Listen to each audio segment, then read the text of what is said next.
할렐루야. 사랑하는 대강의 가족 여러분, 오늘 하루도 하나님의 말씀과 동행하는 하루 되길 소망합니다. 오늘 말씀은 출애굽기 19장 16절에서 25절 말씀입니다.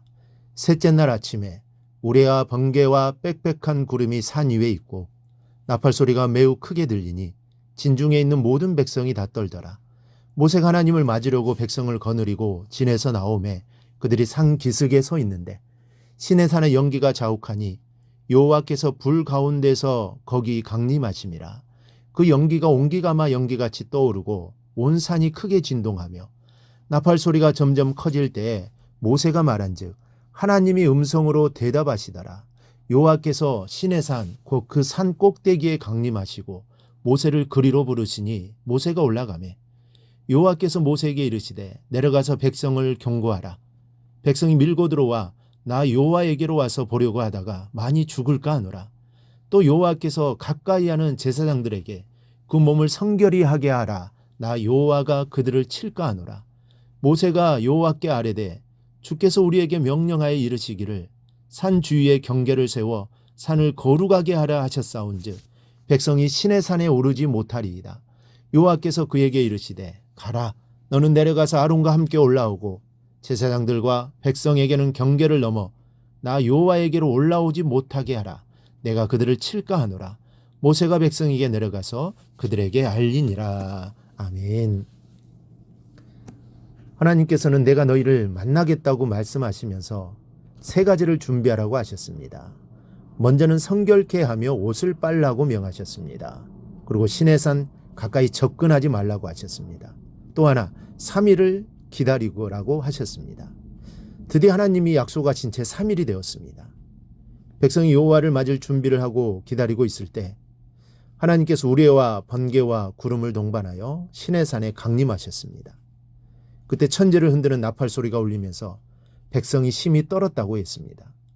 그런데 우리는 오늘 본문에서 인간이 가지고 있는 취약점을 발견하게 됩니다. 하나님의 영역을 침범하려는 호기심 발동입니다. 인간이 하나님을 만나는 것은 불가능한 일입니다. 그런데 하나님은 인간을 향해 찾아오셨고 만나주시고 친구도 되어주셨습니다. 그러나 분명히 알아야 할 것은 하나님께서 인간에게 계시하신 범위가 정해져 있다는 사실입니다. 오늘 본문에도 하나님이 백성을 찾아오셨지만 분명한 영역을 그으셨습니다. 우레와 번개와 구름을 동반한 여호와의 강림을 백성으로 하여금 목격하게 하셨지만 시내산에 접근하는 것은 허락하지 않으셨습니다. 여기까지가 하나님이 허락하신 계시 영역입니다. 그러나 백성들의 마음은 호기심으로 가득 찼습니다. 현현하시는 여호와의 모습을 직접 보고 싶은 충동이 일어났습니다. 이런 백성의 마음을 다 알고 계셨던 하나님은 모세에게 이같이 말씀하십니다. 여호와께서 모세에게 이르시되 내려가서 백성을 경고하라. 백성 밀고 들어와 나 여호와께로 와서 보려고 하다가 많이 죽을까 하노라. 시내산에 접근하지 말라는 말씀을 무시하고 여호와를 보기 위하여 돌진하지 못하도록 하라는 말씀입니다. 여호와를 보려고 하다가 죽을 것을 염려하여 말씀하신 것입니다. 하나님께서 백성에게 허락하신 것은 산 아래에서 여호와의 강림을 목격하게 하신 것입니다. 산으로 올라와 현현하시는 여호와의 모습을 보도록 허락하신 것이 아닙니다. 그렇다면 백성은 하나님이 허락하신 영역 안에서 여호와의 강림을 지켜보아야 했습니다. 그럼에도 불구하고 그들은 여호와의 모습을 자꾸만 보고 싶어 합니다. 자꾸만 하나님의 영역을 침범하려 합니다. 한마디로 교만입니다. 그러므로 성도가 가장 조심해야 할 것이 바로 교만입니다. 하나님이 주신 달란트대로 맡겨주신 분량대로 겸손히 일하면 됩니다. 저는 교회의 규모도 마찬가지라고 생각합니다. 하나님이 맡겨주신 분량대로 성장하면 됩니다. 내 지혜를 다지며 사랑을 실천하며 하루하루를 사는 것이 가장 중요합니다. 현재 교회는 100명인데 1000명을 수용하는 예배당을 지으려다 보면 큰 시험에 들 수밖에 없습니다. 무엇보다 중요한 것은 하나님 앞에 바로 서는 것입니다. 하나님 앞에 성결한 모습으로 서는 것이 중요합니다. 본문 22절 말씀을 보면 여호와께서 제사장들에게 재차 강조하신 말씀이 기록되어 있습니다. 또 여호와께 가까이 하는 제사장들에게 그 몸을 성결히 하게 하라. 나 여호와가 그들을 칠까 하노라.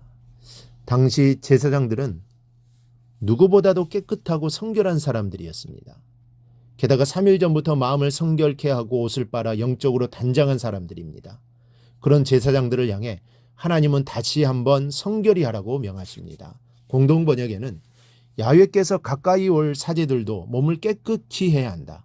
그렇게 하지 않으면 야훼가 내려가 마구 칠 것이다 라고 되어 있습니다. 성결하게 하지 않으면 제사장이라 할지라도 당장 내려가 마구 칠 것이라는 겁니다. 이 말씀은 성결하고 또 성결해야 할 것을 강조하고 있는 것입니다. 하나님이 이렇게 당부하시는 것은 여호와께서 그들을 심판하여 죽이는 일이 없도록 하기 위해서입니다. 이거는 제사장뿐만 아닙니다.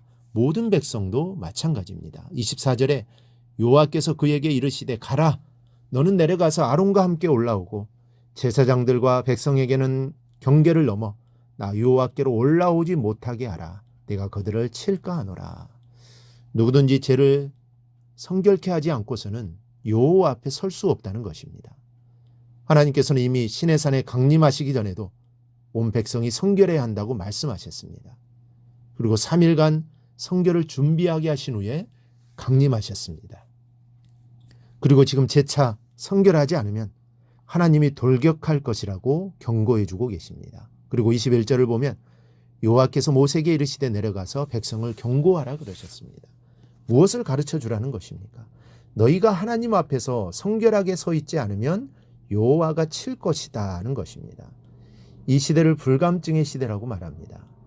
안전에 대한 불감증을 잃어가고 있고 양심도 불감증을 잃어가고 있습니다. 성도가 가장 경계해야 할 것은 죄악에 대한 불감증입니다. 죄를 짓고서도 이것이 죄인지조차 깨닫지 못합니다. 죄를 짓고서도 나는 거룩한 사람인 양 행동합니다. 자기의 죄가 은폐될 수만 있다면 그는 더 이상 죄인이 아닙니다. 마치 성자처럼 행동하고 있습니다. 그러나 본문에서는 하나님이 경고하고 계십니다. 재차 경계하여 말씀하고 계십니다. 성결하라는 것입니다. 그러므로 우리는 항상 몸을 성결히 해야 합니다.